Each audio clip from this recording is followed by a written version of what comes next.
स्वागत।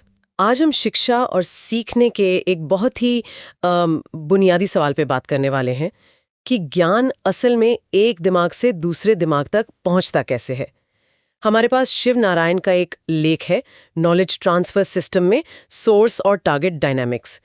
ये पारंपरिक तरीकों पर सवाल उठाता है और एक नया नजरिया पेश करता है, जिसे ये लर्नोग्राफी कहते हैं।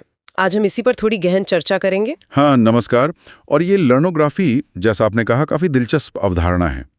ये मानती है कि सीखने की प्रक्रिया में ज्ञान का स्रोत, जैसे कोई किताब हो या स्टडी मटेरियल, वो शायद सीखने वाले छात्र से या सिखाने वाले शिक्षक से भी ज़्यादा महत्वपूर्ण हो सकता है। बिल्कुल, ये तो पारंपरिक सोच से काफी अलग है ना? हाँ, बहुत अलग। आमतौर पे हम यही सोचते हैं कि भाई शिक्षक क्लास में आते हैं, वो लेक्चर देते हैं और छात्र सीखते हैं।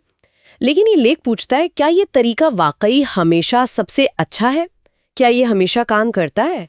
हम सब ने अनुभव किया है, स्कूल में, कॉलेज में लेक्चर सुनने के बाद बहुत कुछ याद नहीं रहता। सही कहा। या फिर हम सिर्फ नोट्स रटने लगते हैं। हाँ, बस रटना। पारंपरिक मॉडल में अक्सर यही होता है। ज्ञान का प्रवाह ज़्यादातर एक तरफा होता है, टीचर से स्टूडेंट की ओर। इसमें छात्र की अपनी सक्रिय भूमिका, उसकी सोचने समझने की क्षमता, वो कई बार कह सकते हैं दब जाती है। वो जानकारी का एक पैसिव रिसीवर, एक निष्क्रिय प्राप्तकर्ता बन जाता है। और यहीं पर ये लर्नोग्राफी का विचार आता है। लेख के मुताबिक ये सीखने का एक नया विज्ञान है। ये दो मुख्य चीजों पर आधारित है। एक तो मोटर लर्निंग, मतलब कुछ करते हुए सीखना। हाँ? सिर्फ सुनना या देखना नहीं। हाँ, करके सीखना। और दूसरा है brain page theory. Brain page मतलब ज्ञान दिमाग में एक व्यवस्थित नक्शे या पेज की तरह बनता है। लेकिन सबसे चौंकाने वाली बात तो वही है, स्रोत की अहमियत। ये थोड़ा समझना पड़ेगा। हाँ, और इसका आधार न्यूरोसाइंस में बताया गया है। मतलब हमारा दिमाग जानकारी को कैसे प्रोसेस करता है, ये इस पर बहुत निर्भर करता है कि जानकारी हमारे सामने रखी कैसे गई है। क्या वो साफ है? क्या वो टुकड़ों में बटी है जिसे समझना आसान हो? क्या वो हमें कुछ करने को उकसाती है? लर्नोग्राफी यही कहती है कि अगर स्रोत अच्छा है, अच्छी तरह डिजाइन किया हुआ है, तो दिमाग उसे बेहतर तरीके से पकड़ता है और फिर उसे टिकाऊ ज्ञान में बदलता है।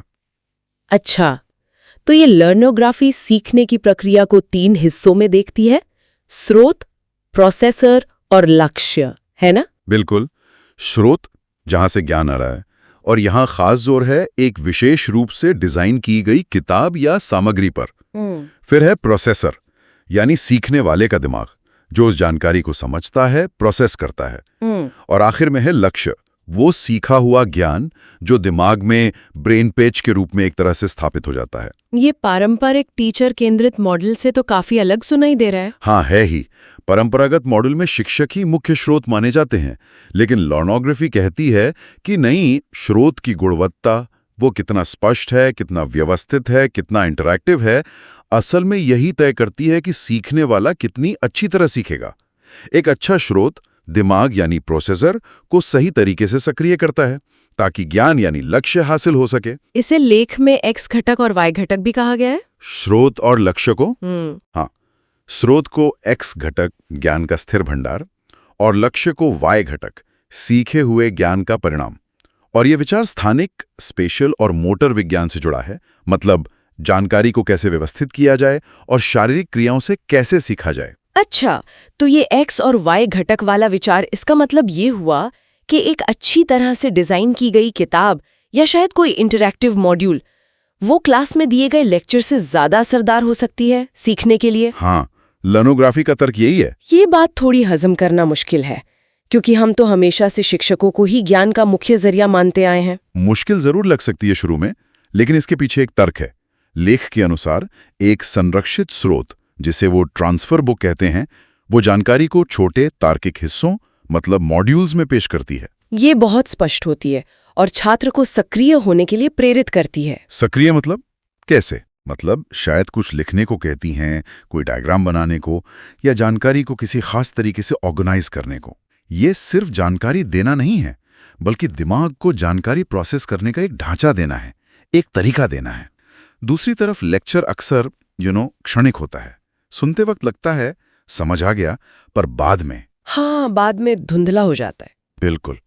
जानकारी बिखरी हुई भी हो सकती है और छात्र अक्सर निष्क्रिय श्रोता बना रह सकता है। तो ये जो ट्रांसफर बुक है या संरक्षित स्रोत है, इसकी खासियत क्या है? ये एक आम किताब से अलग कैसे हुई और ये कैसे पक्का करती है कि दिमाग जानकारी को बेहतर तरीके से प्रोसेस करे? हाँ, देखिए, आकर्षक बात यह है कि यह स्रोत सिर्फ जानकारी का संग्रह नहीं है। इसकी बनावट, इसका स्ट्रक्चर बहुत महत्वपूर्ण है। ये मॉड्यूलर होती है, जैसा मैंने कहा, मतलब जानकारी छोटे आत्मनिर्भर हिस्सों में बटी होती है। हर मॉड्यूल का एक स्पष्ट लक्ष्य होता है, एक मकसद होता है। इसमें इंटरैक्टिव तत्व होते हैं, सवाल हो सकते हैं, अभ्यास हो सकते हैं, लिखने या चित्र बनाने के लिए खाली जगह हो सकती है। अच्छा, जैसे वर्कबुक होती हैं कुछ हद तक, लेकिन उससे ज्यादा सोचा समझा हुआ स्ट्रक्चर होता है ब्रेन पेज बनाने के लिए। ये दिमाग को मजबूर करती है कि वो सिर्फ पढ़े नहीं, बल्कि जानकारी के साथ कुछ करे, उसे मैनिपुलेट करे।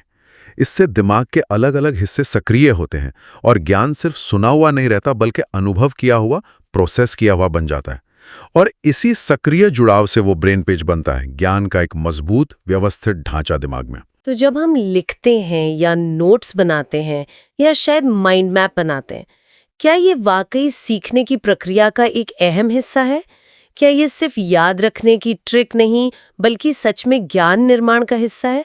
मोटर विज्ञान का यहाँ क्या रोल बताया गया है? बिल्कुल, लर्नोग्राफी इसे सीखने का केंद्रीय हिस्सा मानती है। ये सिर्फ एक्टिव लर्निंग कहने से कहीं ज्यादा गहरा है। ये कहती है कि जब हम किसी संरचित स्रोत के साथ शारीरिक रूप से जुड़ते हैं, लिखते हैं, चित्र बनाते हैं, जानकारी को किसी नए तरीके से जमाते हैं, तो ये सिर्फ हाथ की कसरत नहीं है। लेख बताता है कि इस प्रक्रिया में दिमाग के महत्वपूर्ण हिस्से सक्रिय होते हैं, जैसे योजना बनाने वाला प्रीफ्रंटल कॉर्टेक्स, आदतें बनाने वाला बेसल गैंग्लिया, शारीरिक तालमेल और मोटर लर्निंग के लिए सेरिबेलम, और यादें बनाने के लिए हिप्पोकैम्पस। ये सब मिलकर काम करते हैं। ये शारीरिक और मानसिक कसरत मिलकर न्यूरॉन्स के बीच मजबूत कनेक्शन बनाती है। इसी कनेक्शन के समूह को लर्नोग्राफी ब्रेन पेज मॉड्यूल कहती है, और ये निष्क्रिय सुनने या रटने से कहीं ज्यादा गहरा और टिकाऊ होता है। ये तो बहुत दिलचस्प है। मतलब नोट्स बनाना सिर्फ परीक्षा के लिए रट्टा मारना नहीं है, बल्कि ये सच में ज्ञान को दिमाग में बनाने का, उसे इंजीनियर करने का तरीका हो सकता है, अगर स्रोत सही हो। हाँ, अगर स्रोत उसे सपोर्ट करे। लेकिन यहाँ एक बड़ा सवाल उठता है, अगर किताब या स्रोत इतना महत्वपूर्ण है, तो फिर शिक्षक की क्या भूमिका रह जाती है?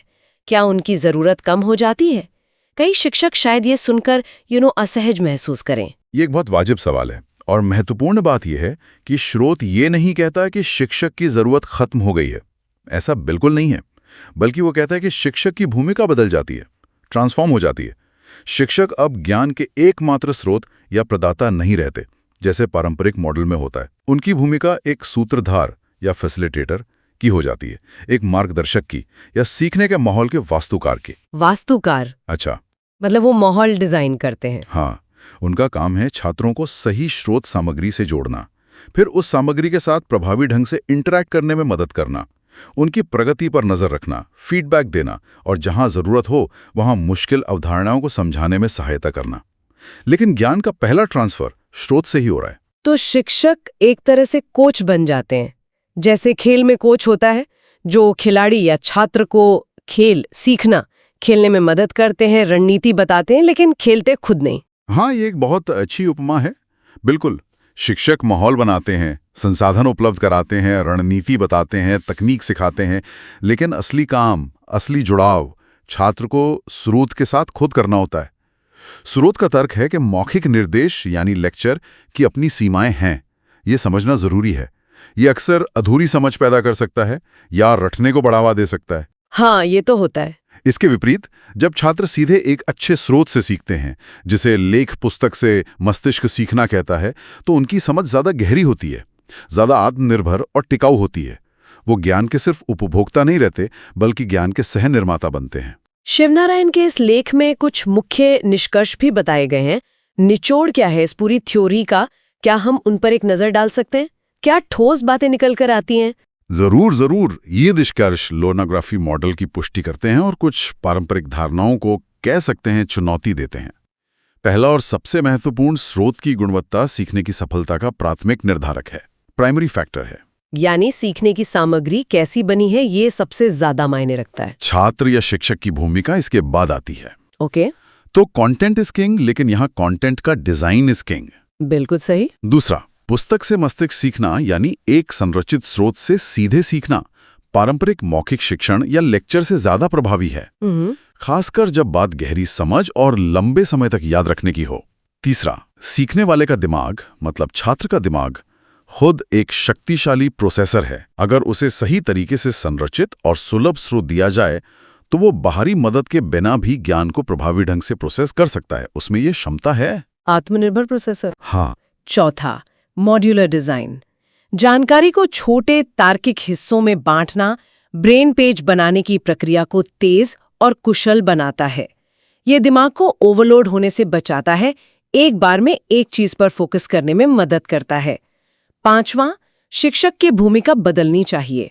उन्हें ज्ञान देने वाले के बजाय सूत्रधार या ज्ञान वास्तुकार बनना होगा, जो सीखने का माहौल डिजाइन करे और प्रक्रिया को गाइड करे। छठा, मिनिएचर स्कूल का विचार प्रभावी है। इसमें छोटे समूह में छात्र मिलकर एक संरचित स्रोत से सीखते हैं।